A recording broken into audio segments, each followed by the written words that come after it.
하이델베르크 요리문답을 하심으로 성탄 후 첫 번째 주일 예배로 나아갑니다. 살았으나 죽었으나 당신의 유일한 위로는 무엇입니까? 살았으나 죽었으나 나의 몸과 영혼은 나 자신의 것이 아닙니다. 나의 몸과 영혼은 신실하신 구주 예수 그리스도의 것입니다. 그리스도는 자신의 보배로운 피로 나의 모든 죄값을 완전히 치르셨습니다. 그리스도는 나를 마귀의 모든 권세에서 풀어주셨습니다. 또한 그리스도는 나를 지켜주십니다. 그리고 하늘에 계신 아버지의 뜻이 아니라면 내 머리에서 머리카락 하나도 떨어지지 않습니다. 참으로 모든 것은 나의 구원을 위해 합력하여 일합니다. 그리고 그리스도는 성령님을 통해 내게 영생을 보증해 주십니다. 또한 그리스도는 이제부터 진심으로 기꺼이 그리스도를 위해 살도록 나를 준비시키십니다. 아멘. 아멘. 이 위로 안에서 복을 누리며 살다가 죽기 위해 당신은 무엇을 알아야만 합니까? 다음 세 가지를 알아야만 합니다.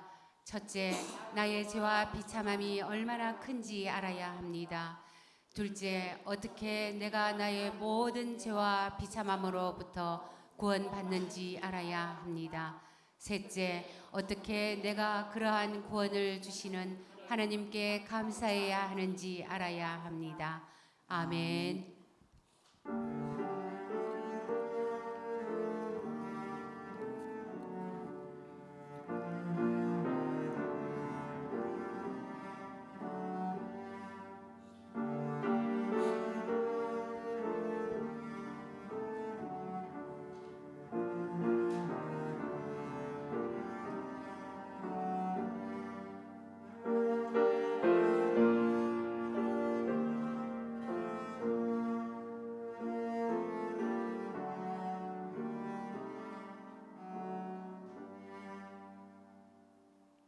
너희는 유혹의 욕심을 따라 썩어져가는 구습을 따르는 옛사람을 벗어버리고 오직 너희의 심령이 새롭게 되어 하나님을 따라 의와 진리의 거룩함으로 지으심을 받은 새 사람을 입어라.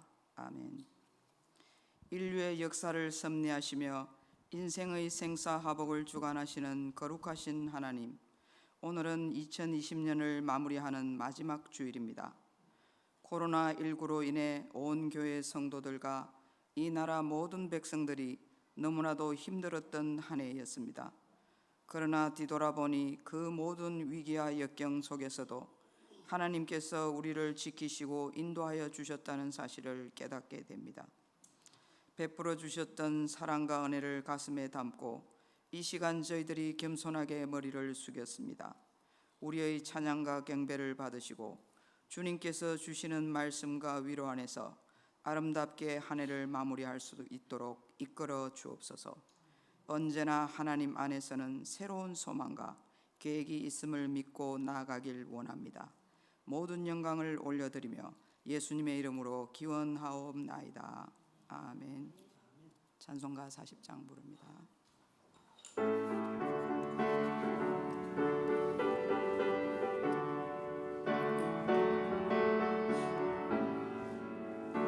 찬송으로 보답할 수 없는 큰 사랑, 주님께 영광 할렐루야.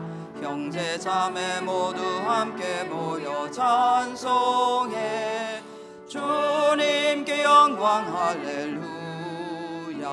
하나님의 자녀여 크게 찬송 부르며 밝고 거룩한 길로 기쁨으로 나아가 주의 보좌 앞으로 속히 들어가겠네. 주님께 영광 할렐루야.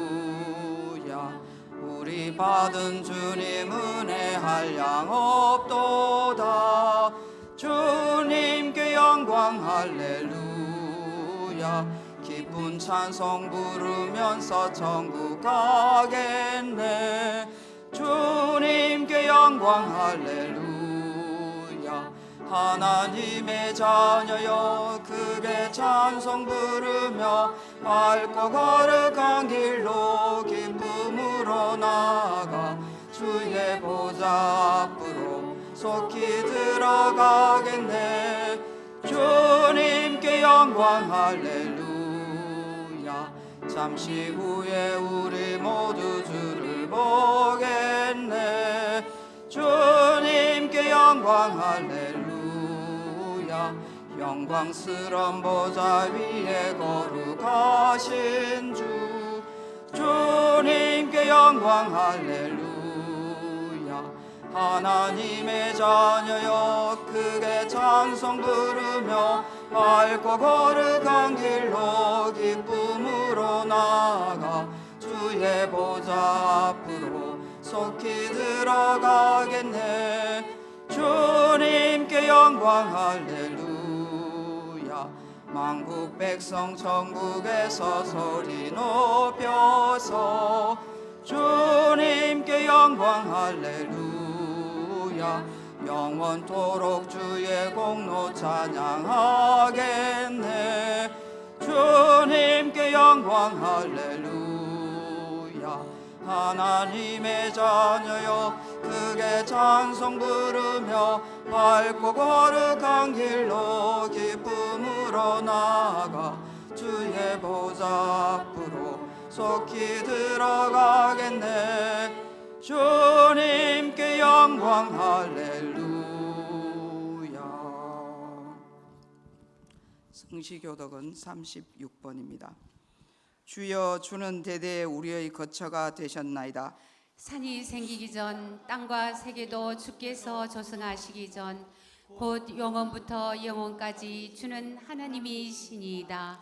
주께서 사람을 뒷걸로 돌아가게 하시고 말씀하시기를 너희 인생들은 돌아가라 하셨사오니 주의 목전에는 천년이 지나간 어제 같으며 밤의 한순간 같을 뿐임이니이다. 주께서 그들을 홍수처럼 쓸어 가시나이다. 그들은 잠깐 자는 것 같으며 아침에 돋는 불 같으니이다.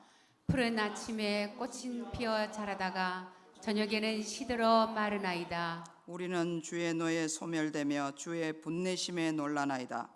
주께서 우리의 죄악을 주의 앞에 놓으시며 우리의 은밀한 죄를 주의 얼굴 빛 가운데 두셨사오니 우리의 모든 날이 주의 분노 중에 지나가며 우리의 평생이 순식간에 다하였나이다.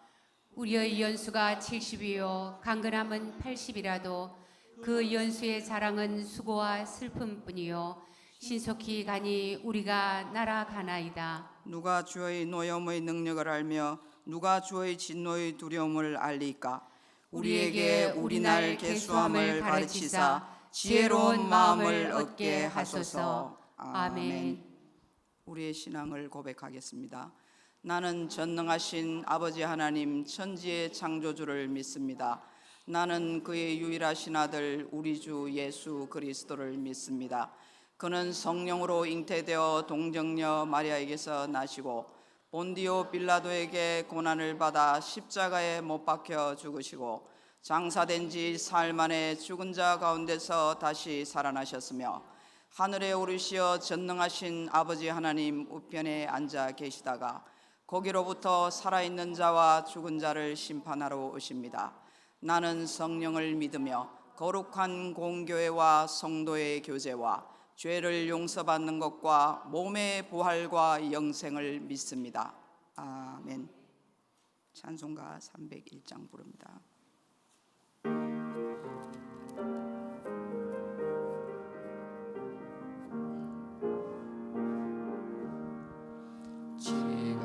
지금까지 지내온 것 주의 크신 은혜라. 한이 없는 주의 사랑 어찌 이루 말하랴. 자나깨나 주의 손이 항상 살펴주시고 모든 일을 주 안에서 형통하게 하시네. 몸도 맘도 연약하나 세임받아 살았네. 물 붓듯이 부시는 주 사랑 없는 거리에 나 험한 산길 헤맬 때 주의 손을 굳게 잡고 찬송하며 가리라. 주님 다시 배올 날이 날로 날로 다가와 무거운 짐 주께 맡겨 벗을 날도 멀잖네. 나를 위해 예비하신 고향 집에 돌아가 아버지의 품 안에서 영원토록 살리라.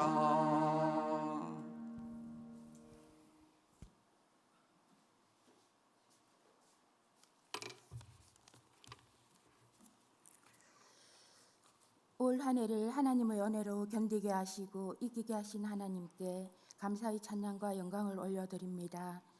드린 것의 크기를 보시지 않으시고 넘치게 부어주시어 하나님의 때를 준비하게 하시고 2021년을 장생포교회의 은혜와 부흥의 때, 연합과 나눔의 때로 기대하게 하심에 감사를 드립니다. 지체들의 헌신으로 몸된 교회가 채워져 가게 하시고 이곳에서 이 땅의 천국이 이루어짐을 보게 하옵소서. 세워질 기도팀을 축복하사 하나님의 임재가 충만한 예배를 위해 기도의 무릎으로 동력하게 하시고 드리는 자들은 준비된 예배로 온전히 하나님만 높이며 육신은 연약하나 하나님의 전신갑주를 입어 세상과 악한 영들을 이기게 하옵소서. 한 해를 시작할 때는 많은 것을 계획하고 결심했지만 한 해를 마무리하는 지금 돌아볼 때 결실하지 못한 게으르고 악한 종이었음을 깨닫고 잘못을 고백합니다. 마음의 결단, 입술의 고백에서 나아가 행함과 실천으로 열매 맺고 결단하는 충성된 종되게 도와주옵소서.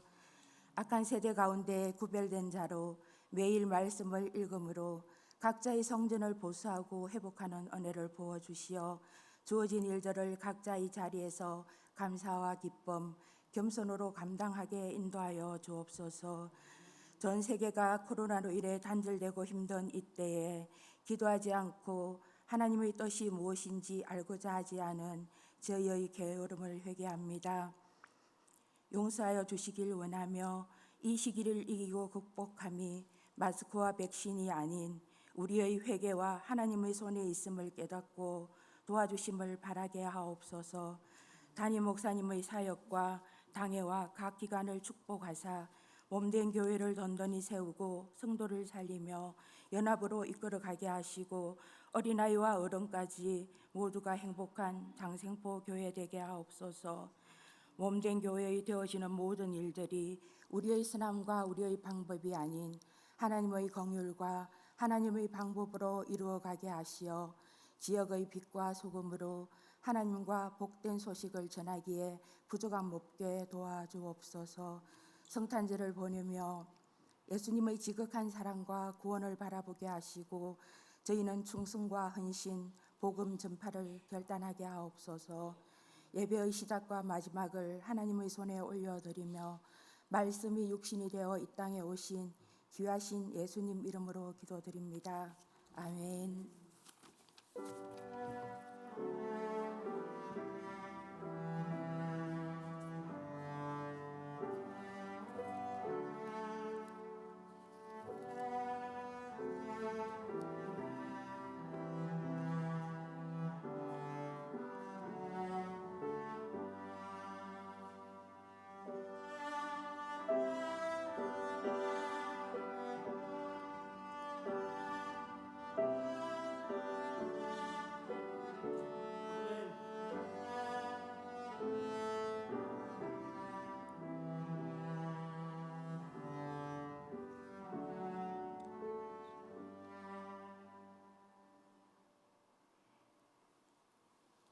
하나님께서 오늘 우리에게 주신 말씀은 로마서 5장 17절로 19절 말씀입니다.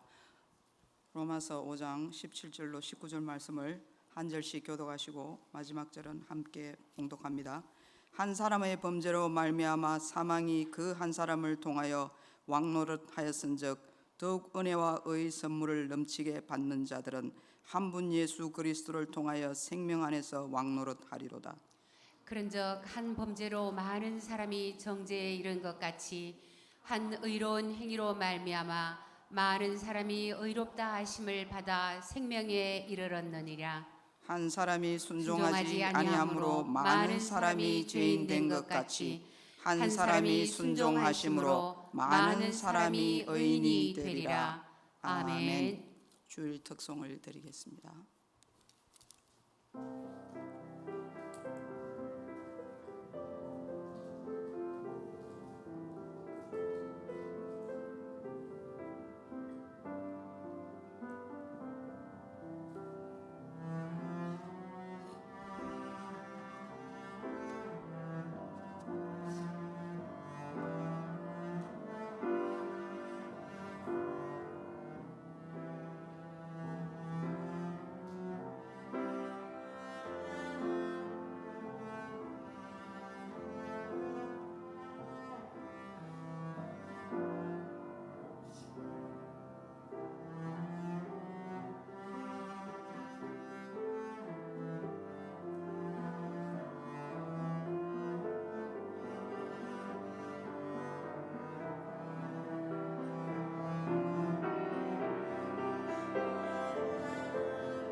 주 날개미 참된 기쁨이 있네.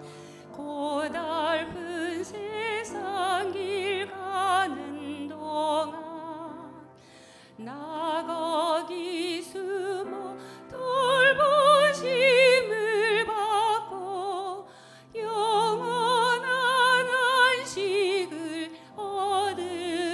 얻으리라. 주 날개미 평안하다. 그 사랑 그늘 잔위뇨. 주 날개미 내쉬는 영혼 영원히 거기서 살리.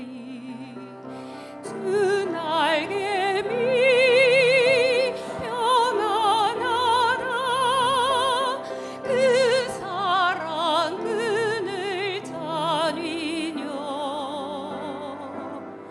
주 날개미 내쉬는 영혼 영원히 거기서 살리.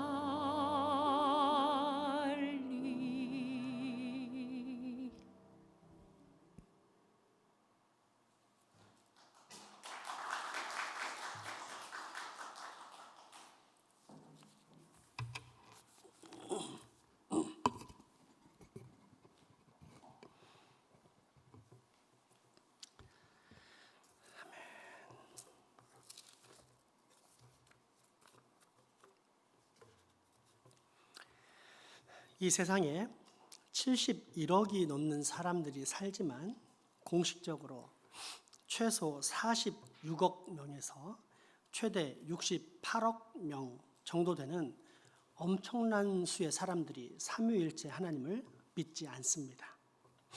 왜일까요? 죄 때문입니다. 이 땅에 죄가 들어옴으로 인해 사람들이 전적 타락과 부패, 그로 말미암아 도저히 하나님을 찾을 수도 알 수도 없는 저주와 진노 아래 놓여 있는 것입니다. 그리고 이 모든 것의 시작은 에덴 동산이었습니다. 태초에 사람이 하나님의 말씀을 따르는 대신 거부, 곧 불순종을 했기 때문입니다. 이것이 지난 시간에 배운 하이델베르크 제7문답입니다. 함께 읽어보겠습니다. 그러면 사람의 타락한 본성은 어디서 온 것입니까? 우리의 첫 번째 조상 아담과 하와가 낙원에서 타락하여 불순종한 것으로부터 온 것입니다. 그 결과로 말미암아 우리의 본성은 분배하게 되었습니다. 따라서 우리는 모든 죄 가운데서 잉태되고 태어나는 것입니다. 아멘. 그럼에도 불구하고 어떤 사람들은 거부합니다. 말도 안 되는 소리 하지 마라. 아담이 지은 죄로 인해 내가 어떻게 벌을 받냐. 아담은 아담이고 나는 나, 서로 다른 독립적인 존재인데 그가 지은 죄의 영향력이 어떻게 나에게까지 미친다는 말이냐. 상식적으로 생각해도 내 말이 맞다. 우리 아버지가 사람을 죽였다고 해서 나까지 감옥에 들어가냐? 그렇지 않다. 아버지만 감옥에 들어간다. 그 죄와 아무 상관이 없는 나는 여전히 자유롭다. 그러니 아담이 지은 죄, 즉 남이 지은 죄는 나와 아무런 상관이 없는 것이다. 어떻습니까? 매우 똑똑한, 고개를 끄덕끄덕하게 만드는 그럴듯한 말이지 않습니까? 그러나 이것은 환원주의적 오류입니다. 환원주의란 쉽게 말해 일부분을 보고서 이것이 전부다라고 결론을 내리는 사고를 말합니다. 흔한 예로 10명의 시각장애인들이 코끼리를 만져본 후 각각 자기가 만진 코나 입, 다리나 꼬리 등을 가지고 이게 코끼리다 라고 정의하는 것입니다. 하지만 그게 진짜 코끼리입니까? 코끼리의 일부일 뿐 결코 진짜 코끼리 전체가 될 수 없습니다. 이러한 환원주의적 오류를 조금 더 차원 높게 설명해 보자면 사회에 어떤 문제가 생겨서 사회현상을 진단합니다. 그런데 심리학자가 심리학적인 측면만 보는 것이나 경제학자가 경제학적인 측면만 보는 것입니다. 사회적인 문제를 진단할 때는 심리 변수는 물론 경제 변수, 정치 변수 등 다각적으로 살펴보아야 하는데 변수를 너무 좁게 잡아 오판하는 것, 이것을 환원주의적 오류라고 하는 것입니다. 아까의 그 똑똑해 보이는 주장도 마찬가지입니다. 만약 인간을 외적인 행위와 동기로만 판단한다면 살인자도 정당할 수 있습니다. 살인이라는 행위를 한 이유가 굶고 있는 자기 가족 먹여 살리려고 혹은 자신이 풍족하고 행복하게 살려는 목적이라면 그렇게 나쁜 행동이 아니기 때문입니다. 그러나 우리는 상식적으로 이러한 살인이 잘못되었다는 것을 압니다. 왜요? 인간은 본능적인 행위만 가진 존재가 아닌 정신과 마음, 곧 윤리적이고 영적인 기준을 가지고 살아가는 존재이기 때문입니다. 그래서 표면상 아무리 좋은 이유라 할지라도 이 윤리적, 영적 기준에 의해 살인을 절대 용납하지 않는 것입니다. 아빠와 나, 아니 다른 사람과 나의 예에도 똑같이 적용해 볼 수 있습니다. 만약 어떤 행동의 문제, 단순한 행위만이 기준이라면 다른 사람이 지은 죄와 나는 아무런 상관이 없습니다. 실제로도 나는 다른 사람이 지은 죄, 심지어 아버지가 지은 살인죄 때문에 감옥에 간다든지 하는 영향을 받지 않습니다. 그러나 인간의 근원, 기원과 그 영향력, 전인으로 올라가면 문제가 달라집니다. 예를 들어 나랑 아무 상관없는 죄 지은 남이 있는데 그 사람의 아버지의 아버지 이렇게 끝없이 올라가면 누구를 만나게 될까요? 태초에 유일한 아버지를 만나지 않을까요? 똑같은 예가 아버지와 나에게도 적용됩니다. 나를 낳으신 분은 나의 아버지입니다. 그러면 아버지의 아버지는 누굽니까? 할아버지. 할아버지의 할아버지는 고조 할아버지 등등 쭉 위로 올라가면 아까의 전혀 남이었던 사람의 조상의 아버지와 내 조상의 아버지가 하나라는 사실, 곧 모든 인류의 아버지가 한 분이라는 사실에 도달하게 됩니다. 그 아버지가 누구일까요? 인류 최초의 조상 아담입니다. 이 에덴 동산에 우리 아버지가 불순종함으로써 죄가 들어왔습니다. 그렇다면 이 죄가 과연 그 후손들에게 전혀 영향력을 끼치지 않을까요? 큰 사업을 하던 아버지가 쫄딱 망해버려도 자식들은 아무 영향을 받지 않을까요? 여전히 한 잔에 1,000만 원씩 하는 포도주를 마시고 한꺼번에 1억씩 하는 최고급 호텔 식사를 마음껏 즐길 수 있을까요? 분명 아닐 것입니다. 그럼에도 불구하고 사람들은 여전히 자기 주장을 굽히지 않습니다. 에이, 그거하고 이거하고 같니? 아버지와 아들, 사람과 사람 사이의 문제는 실제적인 문제이고 아담과 그 후손인 인간들 사이의 문제는 신앙적인 문제, 성경에 나오는 문제인데 어떻게 똑같이 적용할 수 있단 말이냐? 왜 사람들은 이런 주장을 펼치고 또 거기에 쉽게 빠져 들어가는 것일까요? 역시 죄 때문입니다.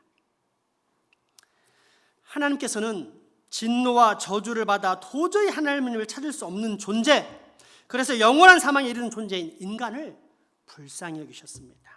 때문에 그들을 구원하시려고 특별한 선물을 주셨는데 성경입니다. 하나님의 말씀을 통해 왜 인생들이 그토록 죄와 고통 속에서 신음하는지, 어떻게 하면 그 모든 죄악에서 사람이 구원받을 수 있는지를 명확하게 보여주신 것입니다. 하지만 원죄 때문에 믿지 못합니다. 우리 안에 있는 죄악의 저주가 우리의 눈을 가리고 우리의 정신을 가리고 우리의 영혼을 가려서 도저히 하나님 앞에 나아갈 수 없도록 만드는 것입니다. 이 땅에 수많은 바보, 아담이 지은 죄랑 나랑 무슨 관계가 있느냐? 성경에 쓰여진 이야기, 신앙이 실제 삶인 내 생활과 무슨 상관이 있느냐라고 이야기하는 매우 똑똑한 바보들이 생겨나는 이유가 바로 이 죄 때문입니다. 하지만 이런 똑똑한 바보들은 결코 전지명, 눈 똑바로 봐. 이 시대만의 산물이 아닙니다. 이미 수천 년 동안 역사적으로 끊임없이 발생해온 유서 깊은 바보입니다. 그중 대표적인 사람이 4세기에 존재했던 펠라기우스라는 사람인데 그의 주장은 다음과 같습니다. 원죄? 사람이 악하다? 나는 그렇게 생각하지 않는다. 사람은 여전히 선하다고 믿는다. 아담의 타락으로 그 후손이 오염되고 부패했다고 볼 수 없으며 전적으로 타락해서 하나님을 찾을 수 없다고도 생각하지 않는다. 사람이 악해지는 것은, 죄를 짓는 것은 다른 사람의 악한 행위, 죄를 모방함으로써 범하고 죄책을 지는 것일 뿐이다. 즉 인간은 자신의 행동에 스스로 책임을 져야 하며 실제로 그런 능력이 모두에게 내재되어 있다. 따라서 죄인이 구원받는데 굳이 그리스도가 필요하지 않다. 예수 그리스도는 단지 도덕적 모범을 가진 자였을 뿐이다. 물론 이 사람은 418년에 거행되었던 카르타고 공유에서 이단으로 정죄되었습니다. 하지만 여전히 이러한 펠라기우스 이단은 성행합니다. 심지어 교회 안에서조차 심심치 않게 이런 주장이 들려오는 것을 봅니다. 예수 믿는다고 다 구원받니? 그럼 엉망으로 살아도 되겠네? 착하게 살아야 구원받지. 상당히 일리가 있고 합당한 말 같지만 사실은 자기도 모르게 펠라기우스 이단 사상을 선포하고 다니는 것입니다. 때문에 복음에 기초한 하이델베르크 교리문답은 이에 대해 명확히 지적합니다. 우리가 지닌 본질적인 문제는 무엇인가? 완전하지 못한 부모, 열악한 가정 환경에서 자란 역기능적 문제, 여러 가지 문제점을 지닌 학교 교육, 나쁜 심성을 지닌 친구들, 결코 아니다. 마음이다. 악하고 삐뚤어진 본성을 지니고 있는 우리의 마음이다. 모든 사람은 이 타락한 본성을 가지고 이 세상에 태어난다. 그래서 죄를 짓는 것이다. 이것이 우리 인간이 가지고 있는 본질적인 문제이다. 다시 한번 하이델베르크 제7문답을 읽어보겠습니다. 그러면 사람의 타락한 본성은 어디서 온 것입니까? 우리의 첫 번째 조상 아담과 하와가 낙원에서 타락하여 불순종한 것으로부터 온 것입니다. 그 결과로 말미암아 우리의 본성은 부패하게 되었습니다. 따라서 우리는 모두 죄 가운데서 잉태되고 태어나는 것입니다. 아멘. 그리고 성경은 이러한 죄악의 근원에 관해 한 사람이라는 표현을 소개해 줍니다. 오늘 본문 로마서 5장 17절에서 19절입니다. 한 사람의 범죄로 말미암아 사망이 그 한 사람을 통하여 왕노릇하였은즉 더욱 은혜와 의의 선물을 넘치게 받는 자들은 한 분 예수 그리스도를 통하여 생명 안에서 왕노릇하리로다. 그런즉 한 범죄로 많은 사람이 정죄에 이른 것 같이 한 의로운 행위로 말미암아 많은 사람이 의롭다 하심을 받아 생명에 이르렀느니라. 한 사람이 순종하지 아니하므로 많은 사람이 죄인 된 것 같이 한 사람이 순종하심으로 많은 사람이 의인이 되리라. 아멘. 아멘. 여기에는 그동안 우리가 힘들게 씨름해 왔던 한 사람에 대한 모든 해답이 들어 있습니다. 아담 한 사람이 지은 죄가 우리가 무슨 상관이 있느냐? 라는 질문에 모든 사람들이 명확하게 알아들을 수 있도록 하나님께서 아주 분명하게 답변하신 장면입니다. 핵심을 요약하자면 인류의 대표이자 머리인 한 사람의 불순종으로 인해 모든 인류가 죽음에 이르게 된 것처럼 역시 십자가에서 순종한 또 다른 한 사람으로 말미암아 온 인류가 구원을 받을 수 있게 된다는 말씀입니다. 이 대표와 머리의 원리가 생소하다고 우리의 삶과는 관계없다고 많은 이들이 거부하지만 실제로는 우리 모두 항상 경험하고 있습니다. 2006년 우리나라에 매우 자존심 상하는 일이 벌어졌었습니다. 전 세계 최초로 야구 월드컵인 WBC 대회가 열렸는데 이때 한국전을 앞두고 내셔널리그 미국의 다승왕 출신인 돈트레 월리스가 이런 말을 했기 때문입니다. 한국과의 경기는 신경 안 쓴다. AA 수준이니까 말이다. 쉽게 이해하자면 전 세계 최고라는 미국의 메이저리그에서도 최우수 선수들만 나오는 미국 대표팀이 고등학교 수준인 한국팀에 지겠느냐? 말도 안 되는 이야기다 라고 무시한 것입니다. 그래서 온 국민이 속이 부글부글 끓었는데 결과는 7대3으로 우리나라가 이겼습니다. 어떤 일이 벌어졌을까요? 말 그대로 온 나라가 흥분하고 기뻐하면서 난리가 났었습니다. 2002년 축구 월드컵 8강전이 끝났을 때는 난리를 치다 못해 온 나라가 뒤집어졌습니다. 이때 한국은 8강은커녕 16강 본선도 통과할 수 없는 약체팀으로 평가되었는데 8강에서 당시 우승 후보인 스페인을 꺾고 4강에 진출했기 때문입니다. 그날 만약에 항공사진을 찍었다면 아마도 온 나라 땅이 붉은 물결로 뒤덮여 있었을 것입니다. 그만큼 전 국민이 흥분하고 기뻐하던 날이었습니다. 오래전 얘기라 현재 중고등학생이나 초등학생에는 너무 멀게 느껴질까요? 그렇다면 영국 토트넘의 손흥민 선수의 예를 들어보겠습니다. 전 세계에서 최고의 골을 넣은 선수에게 주는 푸스카스상을 받았을 뿐 아니라 거의 매 경기당 한 골씩 넣는 손흥민 선수의 모습을 볼 때 여러분의 기분이 어떻습니까?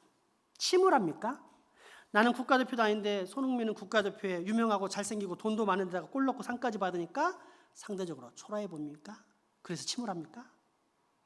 아마 우리 중에 그런 사람은 없을 것입니다. 대신 저절로 박수를 칠 정도로 매우 기뻐하고 흥분하면서 분명 좋아할 것입니다. 자, 그러면 여기서 질문을 하나 던져보겠습니다. 왜 좋아하십니까? 야구에서요, 미국을 이기고 축구 월드컵에서 4강에 오르고 한일전 축구에서 이기며 손흥민 선수가 골을 넣을 때 여러분은 왜 좋아하십니까? 그 친구들이 이겨서 소위 내게 떡이 생기는 것도 아니요, 돈이 생기는 것도 아닌데 왜 좋아합니까? 왜? 도대체 왜 좋아합니까? 그냥 좋으니까요. 이것은 귀찮아서 내뱉는 말이지 절대 좋은 답변이 아닙니다. 그렇다면 좋은 답변, 정답은 무엇입니까? 그 축구 국가대표팀, 야구 대표팀, 심지어 손흥민이라는 한 사람이 국가대표, 말 그대로 내가 속한 우리나라의 대한민국을 대표하기 때문입니다. 그렇게 내가 속한 나라의 축구 국가대표팀이 이길 때 내가 이긴 것 같고, 야구팀이 미국을 무너뜨릴 때 내가 무너뜨린 것 같고, 심지어 손흥민 선수가 골을 넣을 때 마치 내가 넣은 것처럼 기쁘고 행복한 것입니다. 그 대표팀과 나, 손흥민과 나는 다른 존재가 아닌 한 공동체로 묶인 존재, 곧 한 나라에 속한 사람이기 때문입니다. 이것이 바로 머리와 대표의 원리입니다. 그리고 또한 이것이 우리의 머리이자 대표이신 예수 그리스도와 나와의 관계입니다. 예수 그리스도가 십자가에서 죽고 다시 살아나가신 것이 나랑 무슨 상관이 있습니까? 부활하신 예수님께서 영원한 몸을 입고 살아계신 그대로 저 영원한 하늘나라로 올라가신 것은 또 나랑 무슨 관계가 있습니까? 대표이자 머리의 원리입니다. 즉, 이 땅에 오신 예수 그리스도를 믿으면 그 믿음으로 말미암아 나는 천국의 대표이신 그분의 통치, 곧 하늘나라에 소속되고 동시에 그분은 내 인생의 머리이자 주인이 되신다는 것입니다. 예수 그리스도를 구주로 믿는 교회에 대해 예수 그리스도를 머리로 삼은 신앙 공동체라고 부르는 것이 바로 이 뜻입니다. 다시 말해, 내가 구원받을 수 있는 자격이 있거나 아니면 충분한 의의 능력을 쌓을 수 있어서 천국에 들어가는 것이 아니라 내가 믿는 예수, 나의 머리이자 대표이신 예수 그리스도에게 내가 소속되어 있기 때문에 그 머리이자 대표인 예수 그리스도의 공로로 말미암아 내 모든 죄가 용서받고 구원받게 된다는 뜻입니다. 이것이 성경이 말하는 대속과 구원의 진리입니다.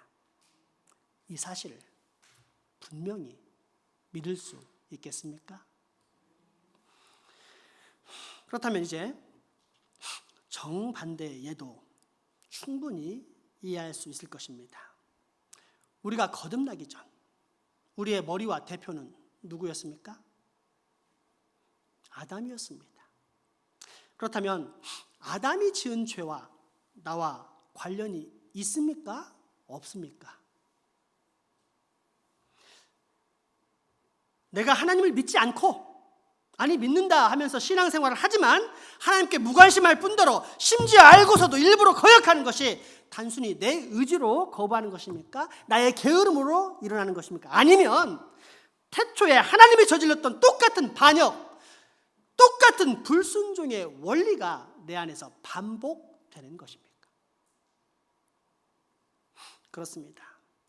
우리는 인류의 머리이자 대표인 아담의 불순종을 그대로 반복하며 사는 죄악된 존재, 참으로 소망이 없는 깜깜한 존재였습니다.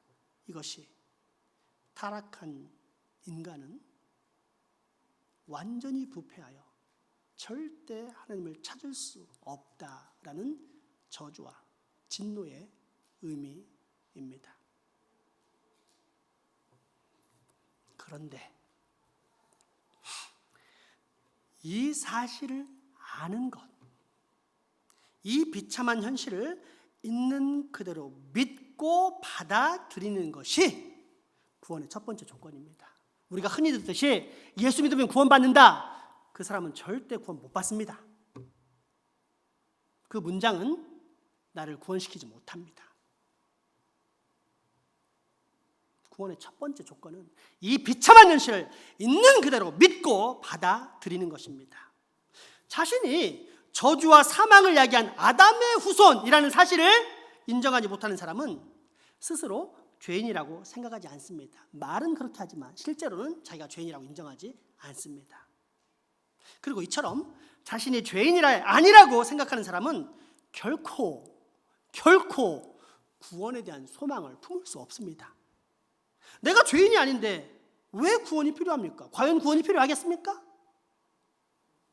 따라서 내가 이 모든 것의 시작인 아담의 후손이 아니라고 생각하는 사람은 내게 영원한 자유와 생명을 주시는 한 사람 예수 그리스도에 대한 소망도 절대 품을 수 없는 것입니다.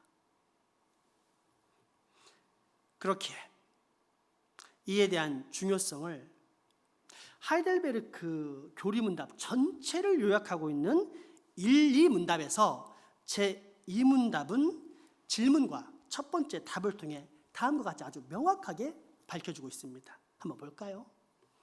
이 위로 안에서 복을 누리며 살다가 죽기 위해 당신은 무엇을 알아야가 아닙니다. 알아야만 합니까? 다음 세 가지를 알아야만 합니다. 첫째, 나의 죄와 비참함이 얼마나 큰지 알아야 합니다. 아멘. 그러므로 여러분이 구원받기를 원하십니까? 아니, 구원은 받았지만 구원의 확신을 더욱더 강하게 소유하기 원하십니까? 그렇다면 먼저 하나님께 인간의 본질에 대한 깨달음을 달라고 구하십시오. 아니, 더 직접적으로 아담의 후손인 나의 죄와 비참함이 얼마나 큰지 보게 해달라고 간구하십시오. 하나님께서 보내신 구원자가 없으면 내가 얼마나 희망이 없는 존재인지 알게 해달라고 구하십시오. 한 사람으로 인해 죽었던 인간은 오직 한 사람으로 말미암아 살게 된다는 성경의 진리를 꼭 믿게 해달라고 기도하십시오. 간절히 매달리십시오. 그렇습니다. 영벌은 한 사람 아담으로 말미암고 영생은 또 한 사람 저 십자가에 달리신 오직 예수 그리스도로 말미암아 얻어집니다. 이것이 바로 성경이 말하는 대표와 머리의 원리요. 또한 이것이 바로 우리가 만약 그리스도인이라면 우리 그리스도인들이 가져야만 하는 참 믿음입니다. 기도합시다.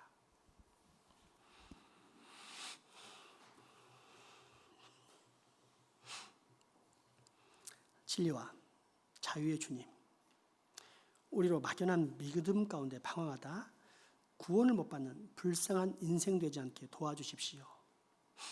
내가 죄악과 저주의 대표인 한 사람 아담의 후손임을 깨닫게 해주십시오. 그래서 반드시 참 구원을 소망하는 사람이 되게 해주십시오. 나아가 그러한 절망의 존재는 오직 생명과 축복의 대표인 한 사람 예수 그리스도로 말미암아 구원받는다는 사실을 믿게 해주십시오. 우리의 믿음이 진짜인지 가짜인지 성령의 불로 시험받을 때 풀이나 집 같은 터 위에 세워진 허망한 믿음이 아닌 금 반석 터전 위에 세워진 굳센 믿음, 참 신앙의 믿음 되게 하여 주옵소서. 우리를 불쌍히 여기시고 꼭 구원해 주옵소서. 예수 이름으로 기도합니다. 아멘.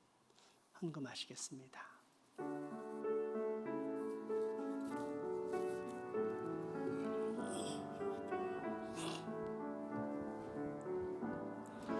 내게 있는 향유 값주게 가져와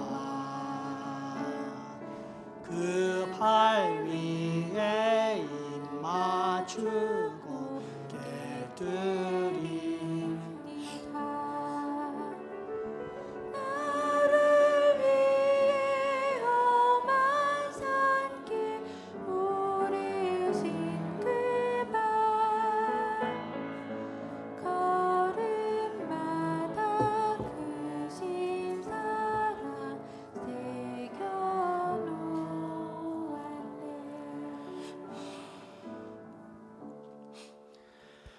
늘 우리와 함께 하시며 도우신 하나님, 이렇게 마지막 날까지 지켜주사 우리로 이 자리에 나와 예배하게 하시고 헌금할 수 있게 하시니 감사합니다. 먼저 이 헌금이 하나님 나라와 의를 위해 쓰여지기 소망하오니 주께서 그 길을 인도하여 주옵소서. 술인 자에게 먹임을, 헐벗은 자에게 입힘을, 집 없는 자에게 안식을, 병든 자에게 치료를 얻게 하시고 나아가 영적으로 궁핍한 모든 이들에게 하늘 양식으로 채워지는 놀라운 역사 있을 수 있도록 우리 헌금 꼭 축복하여 주옵소서. 바친 손길들도 주여 복을 더하시옵소서. 사랑하는 당신의 자녀들에게 이렇게 기쁘게 바칠 수 있는 능력과 마음 주심을 감사합니다. 원하오니 기쁨으로 드린 이 헌물 11조 주정금 각종 강성금을 기억하사 이 귀한 자녀들의 가정에 은혜를 더하시고 세월이 가면 갈수록 더 기꺼이 더 풍성히 드릴 수 있는 복을 허락하여 주시옵소서.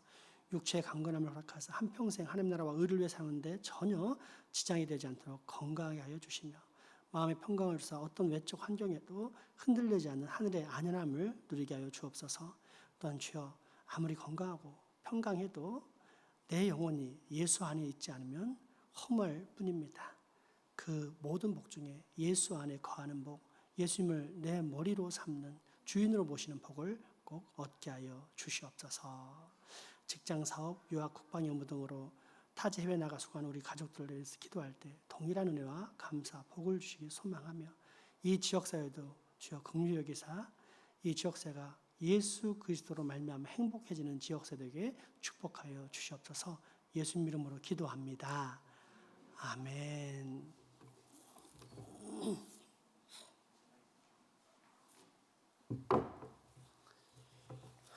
교회 소식 전해드립니다.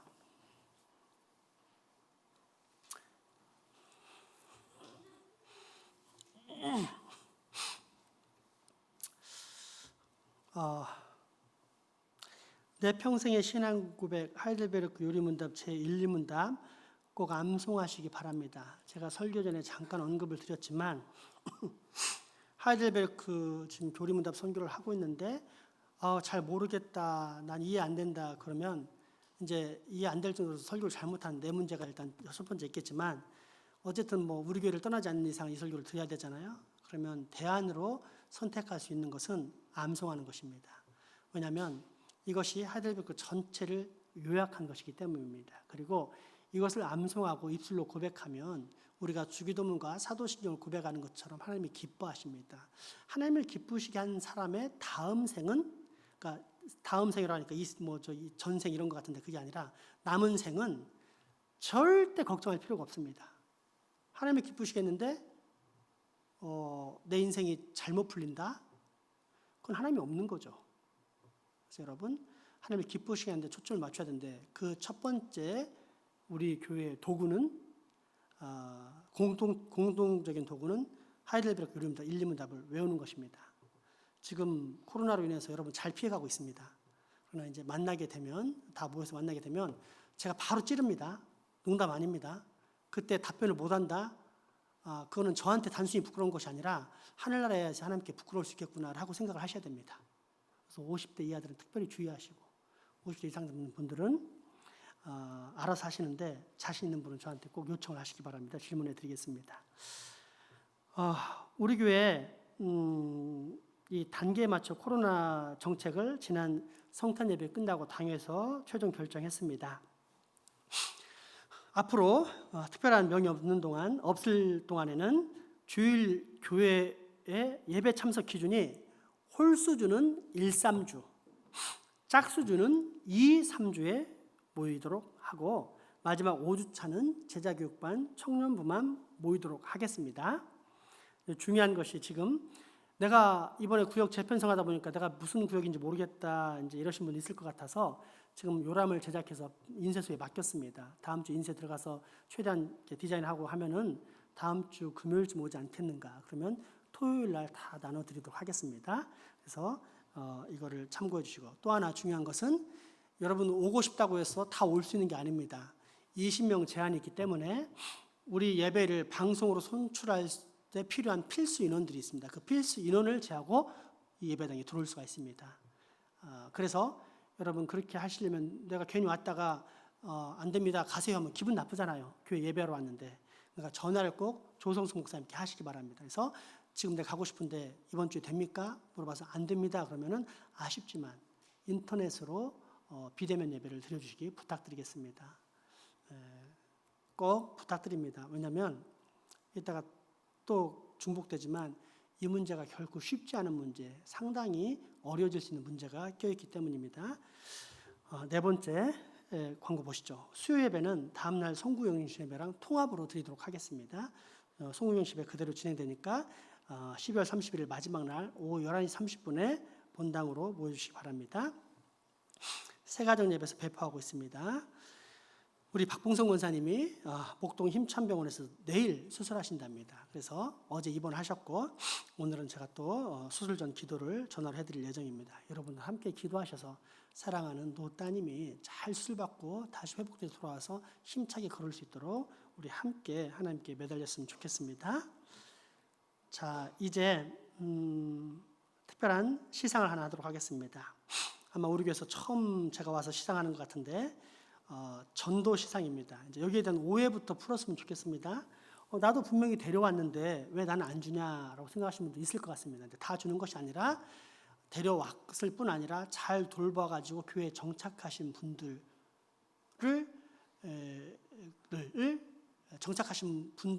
전도하신 분들을 시상을 합니다. 그래서 진짜 전도는 뭐냐? 이제 이 개념을 알려드리고 싶어서 그런 거예요. 교회 딱 데려다 놓고는 또 잘 다니들 말든 네 책임이야 이게 아니라 마치 아이를 낳고 잘 돌보듯이 엄마가 그렇게 하신 분들, 정말 모범이 되는 분들을 이제 표창을 한다 생각하시면 됩니다. 더불어 더 중요한 거, 왜 그럼 갑자기 전도시상을 하느냐?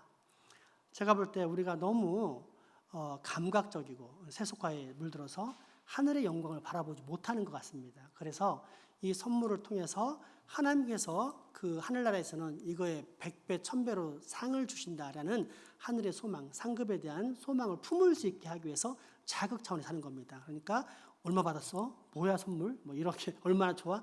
이런 데 관심을 두면 실패하는 겁니다. 만약 그런 일이 교회 안에 막 팽배한다 그러면 그때부터는 제가 전도시장을 끊겠습니다. 우리의 목표는 뭐죠?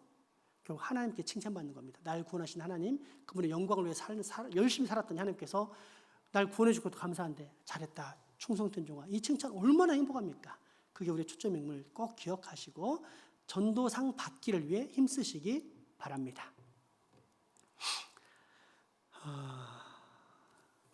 그러면 지금부터 전도상을 시작할 텐데 선교위원장님이신 우리 한기환 장로님 주관으로 시작하겠습니다.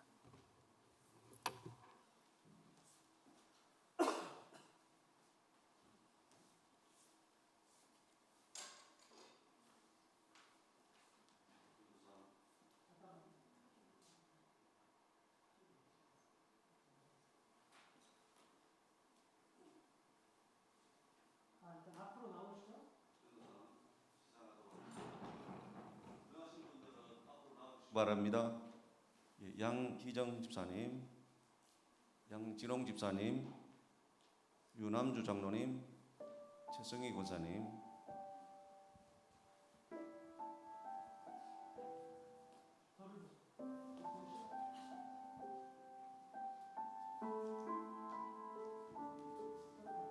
제가 호명한 순서대로 해주시면 고맙겠습니다. 양희정 집사님 양희정 집사님, 양진홍 집사님, 유남주 장로님, 최성희 권사님. 예, 전도상 제 2020-4호 1호 양희정 집사님.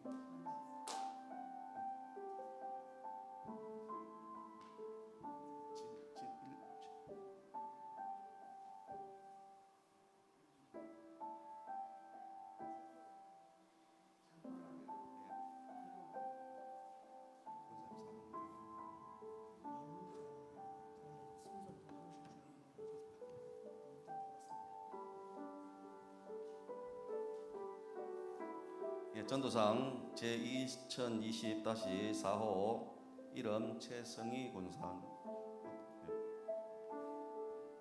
위의 사람은 하나님을 사랑하고 사람을 사랑하라는 성경의 말씀에 기쁘게 순종하여 한 영혼을 본 교회에 인도하였으므로 이 상장을 수여합니다. 이 시상이 전도자의 가슴에 장차받게 될 멸류관의 상징으로서 사용되기를 기원하며 하나님의 말씀으로 축복합니다. 그 주인이 이르되 잘하였도다. 착하고 충성된 종아, 내가 적은 일에 충성하였으며 내가 많은 것을 내게 맡기리니 내 주인의 즐거움에 참여할지어다. 아멘.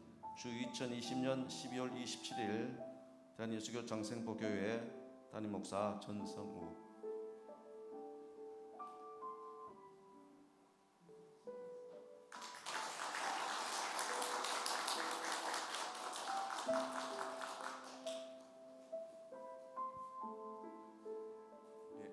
양희정 집사님. 예, 내용은 동일합니다.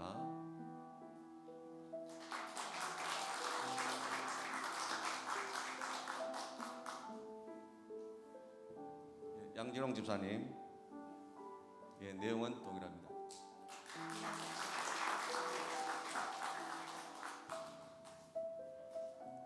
예, 윤환주 장로님. 예, 내용은 동일합니다.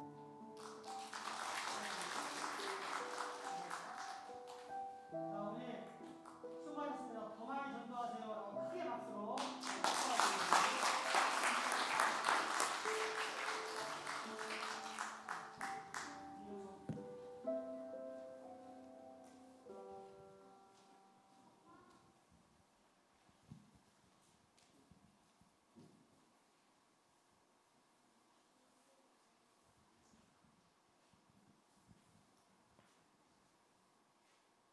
이어서 졸업 증서를 수여하도록 하겠습니다.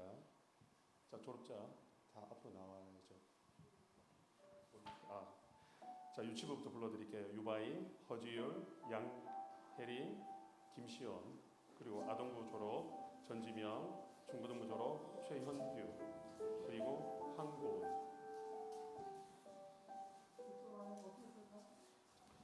유치부부터.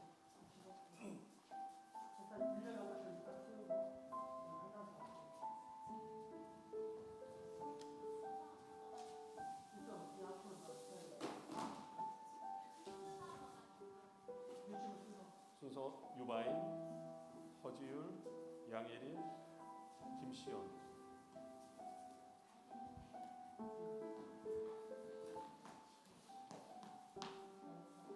자, 졸업증서 제2020-7호 이름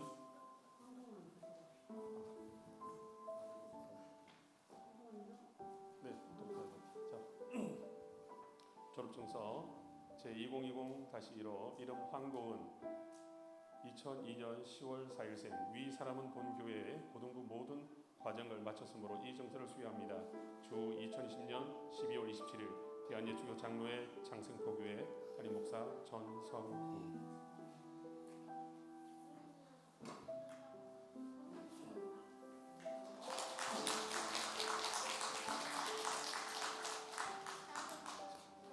졸업증서 2020년 제2호 이름 최현규 2005년 1월 8일생 위 사람은 본교회 중등부 모든 과정을 마쳤으므로 이 정서를 수여합니다.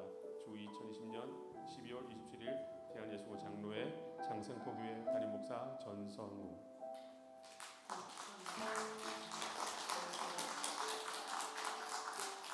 졸업증서 제 2020 3호 전지명 2008년 10월 5일생 위 사람은 본교회 아동부 모든 과정을 마쳤으므로 이 정서를 수여합니다. 주 2020년 12월 27일 대한예수교 장로회 장생포교회 담임 목사 전성우.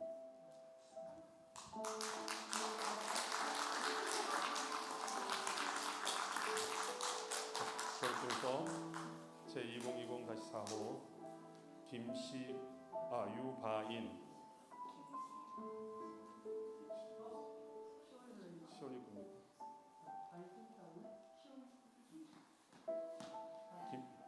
자, 졸업증서 2020-4호 이름 김시온 2014년 1월 6일생 위 사람은 본교회 유치부 모든 과정을 마쳤으므로 이 정서를 수여합니다. 주 2020년 12월 27일 대한예수교 장로회 장생포교회 담임 목사 전성우.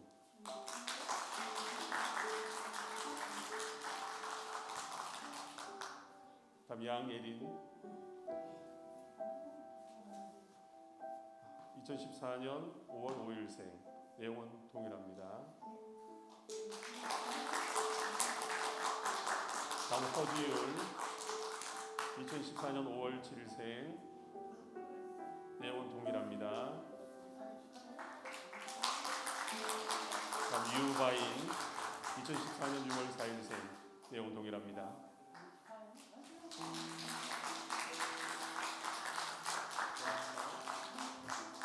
돌아서서 자, 잠깐 뒤로 돌으세요. 우리 애들 시상 선물은 이제 우리 마음의 외적인 표시고 우리의 마음은 이제 축복으로 나올 수 있겠죠. 하나님께서 당신을 통해 우리 축복 한번 할까요?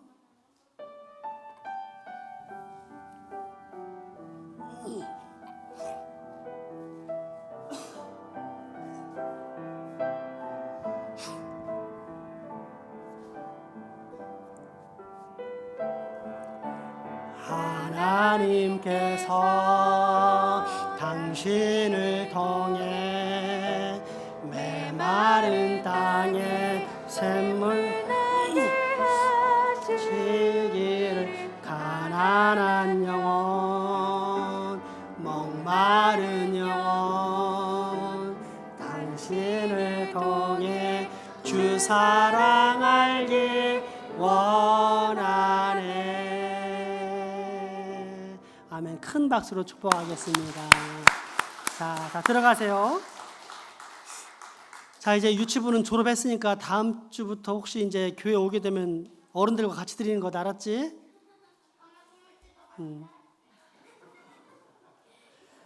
그걸 그렇게 크게 말하면 어떡하니 여기서. 자,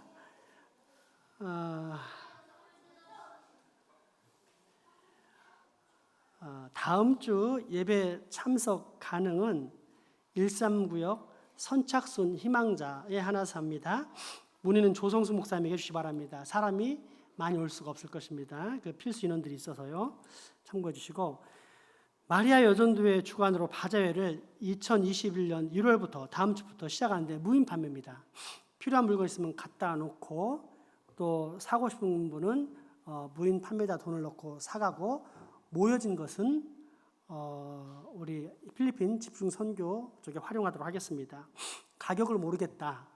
그러면 문의를 꼭 해주시기 바랍니다. 또 자기가 물건을 내면서 이거는 이 정도 이상 가격을 받아야 되겠다 하는 사람은 꼭 거기다 가격표를 붙여가지고 이 정도 이상 받아가지고 선교헌금 하게 해주십시오. 이렇게 하셔도 됩니다. 어쨌든 자유입니다. 어쨌든 궁금한 거 있으면 김나연 집사님, 마리아 여전도 회장에게 문의해 주시기 바랍니다. 또한 안타까운 소식 하나 제가 전하도록 하겠습니다. 참 마음이 아프고 싫지만 어쩔 수 없이 전해야 되는 소식이고 또 여러분이 따라야 될 소식 같습니다. 내일부터 우리 교회 자녀들의 출입을 자제시키겠습니다. 이유인즉슨 서울 쪽에 보니까 그 교회 앞에서 피켓팅을 하고 또 교회에 성도들이 모인다고 이제 고발하는 믿지 않는 사람들이 막 생겨나는 거 보면서 참 안타깝지만 대비를 우리도 할 수밖에 없겠구나 싶습니다. 저는 여러분이 4년 동안 지켜봐서 아시겠지만 우리 아이들이 교회 사방을 마음껏 뛰어다니는 걸 제일 기쁘고 행복하게 생각합니다. 뿐만 아니라 우리가 힘만 되면 바로 옆에 땅들을 사가지고 주말 농장하면서 하나님이 주신 소중한 땅 속에서 생명이 자라는 것을 우리 아이들하고 체험케 하고 하는 그런 것들이 소망이고 기쁨입니다. 그러니까 제가 이런 소식을 전할 정도로 지금 상태가 심각하다라고 인식을 하시기 바라고, 이제 자유롭게 교회에 출입하는 것은 자제를 좀 부탁드리겠습니다. 만약에 출입한다 그러면 부모와 동행을 해주시기 바랍니다. 부모와 동행을 해야 하지만 아주 특별한 상황으로 인해서 못하겠다, 안 된다 그러면은 저에게 전화를 하셔서 허락을 꼭 득하시기 바랍니다. 더불어서 오셔도 우리 특별히 아동부 아이들이 좀 심각한데 심각한데 너 잘못했다는 얘기가 아니야. 이제 외부에 보였을 적에 심각하게 보여질 수 있다는 이런 얘기야. 교회 안과 밖을 자주 왔다 갔다 하면서 외부 사람이 볼 때는 전혀 이제 교율이 없고 그 자유스러움이 지금 그렇게 비춰지네요. 교율이 없고 또 교회에 보여지는 수보다 훨씬 많은 사람들이 왔다 갔다 한다는 이미지를 통해서 교회가 이 코로나 사태에 비협조적이다라는 어떤 느낌을 줄까봐 제가 상당히 염려스럽고, 그로 인해서 우리 교회가 혹여라도 고발당하거나 피켓 당하는 이런 사태가 올까봐도 염려스러운 면이 있습니다. 그래서 힘들겠지만 꼭 자제를 요청드립니다. 만약에 부모와 함께 왔다 혹은 부모의 동의를 목사님을 통해서 받아서 왔다 하면 나가기 전까지는 교회 안에 꼭 거주하고 왔다 갔다 출입을 최대한 자제시키는 것을 부탁드리겠습니다. 그러나 이것은 출입을 통제의 의미가 절대 아닙니다. 언제든 평일날 자유롭게 여러분의 자녀를 데리고 와서 기도할 수 있습니다. 왔다 갔다 할 수 있습니다. 또 교회를 위해서 기도하시는 어르신들 자유롭게 평일날 오히려 대중이 모이지 않기 때문에 와서 기도하고 가시는 것을 권유합니다. 또 우리 아이들이 밖에 비춰지는 모습에 대해서 주의를 좀 해달라. 또 너무 오래 머물지 않도록 좀 잘 케어링을 좀 부탁하는 것입니다. 아시겠죠? 꼭 좀 협조 좀 부탁드리겠습니다. 하늘을 위한 기도 보시고 꼭 기도 좀 부탁드리겠습니다. 장생박 오케스트라 악기 레슨은 계속됩니다. 그래서 배우고 싶으신 분은 꼭 신청해 주시기 바랍니다. 제가 뭔가 까먹은 듯해서 그런데 혹시 제가 뭐 잊어버린 중요한 게 있나요? 없으면 마지막 폐 찬양하도록 하겠습니다.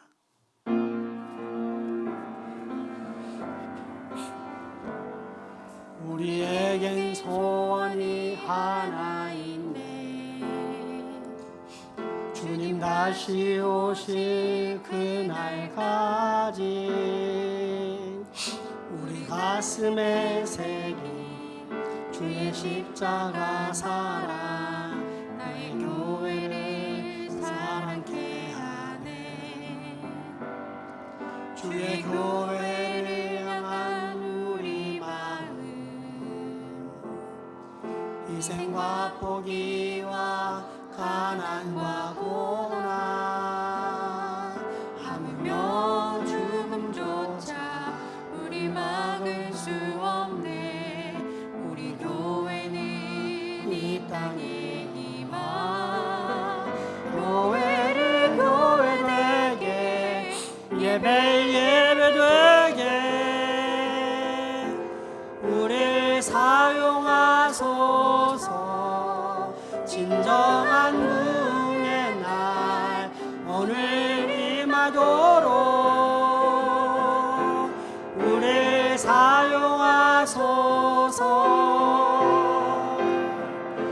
성령 안에 예배하리라 자유의 마음으로 사랑으로 사역하리라. 구에는 생명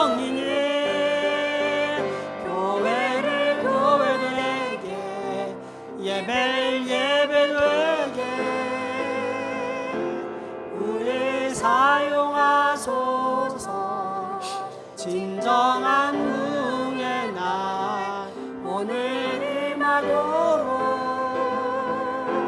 우릴 사용하소서. 잠깐만 앉아주십시오. 광고가 생각났습니다. 아까 제가 설교 중에 우리 아들 지명이에게 고개를 떨어뜨리고 눈을 절 쳐다보지 않길래 크게 혼냈습니다. 그것은 우리 아들이기 때문에 그랬습니다. 우리 아들 영혼을 내가 너무 사랑하고 우리 아들을 주의 품 안에 늘 거하게 하고 싶기 때문에 설교를 듣는 말씀 시간에 절대 눈을 떨어뜨리지 못하게 한 것입니다. 다른 사람은 하지 않았습니다. 이유는 아시겠죠? 얼마나 기분 나쁩니까? 이 시간을 공개적으로 들으면. 그러나 그것이 내가 여러분의 영혼을 덜 사랑해서가 아니라 내가 꾸짖음을 말미암아 사탄이 틈을 타서 교회에 분열이 생길까 봐 직접적으로 되지 않고 우리 아들은 내가 평생 책임질 아이이기 때문에 이렇게 아들에게 직접 했습니다. 똑같은 말씀을 드립니다. 너희들도 마찬가지고 여러분도 마찬가지입니다. 설교 시간에 눈을 떨어뜨리고 설교에 집중하지 않는 것은 명백하게 사탄의 충동에 굴복한 것입니다. 이거는 누가 와도 난 정확하게 얘기할 수 있습니다. 그래서 기록할 때를 제외하고는 할 수만 있으면 눈을 들어서 설교자의 눈을 바라보시기 바랍니다. 거기를 통해서 하나님의 말씀의 능력이 쏟아져 나가는 걸 확신합니다. 목사님 그렇게 했느냐? 저는 단 한 번도 설교 시간에 아주 피곤했을 제외하고 고개를 떨어뜨린 적이 한 번도 없습니다. 더 자신 있게 말할 수 있습니다. 그렇게 하시고 설교 시간에 하나님 앞에서 하나님의 음성을 듣는다는 사실을 꼭 잊지 말고 올바른 태도를 갖춰주시기 부탁드리겠습니다. 그게 너무 힘드신 분은, 제 광고가 너무 힘드신 분은 비대면 예배 마침 잘 됐잖아요. 비대면 예배 드려서 우리 교회가 정말로 하나님이 기뻐하시는 상태로 들려지기 소망합니다. 축도하겠습니다. 다 같이 일어나시죠. 우리 주 예수 그리스도의 은혜와 하나님의 크신 사랑과 성령님의 교통하심이 이제 후로 내가 죄악과 저주의 머리이자 대표인 한 사람, 아담의 후손임을 겸손히 인정하고, 그래서 내 모든 소망은 오직 부활과 영생의 한 사람, 오직 예수 그리스도임을 철저히 깨닫고 주님을 나의 영원한 주인이요 머리로 모시며 살아가겠다라고 다짐하고 결단하는 여기 모인 모든 주의 잔들의 머리 위와 가정, 이웃 그리고 후손들에게 지금부터 영원토록 함께 하시기를 간절히 축원하옵나이다. 아멘.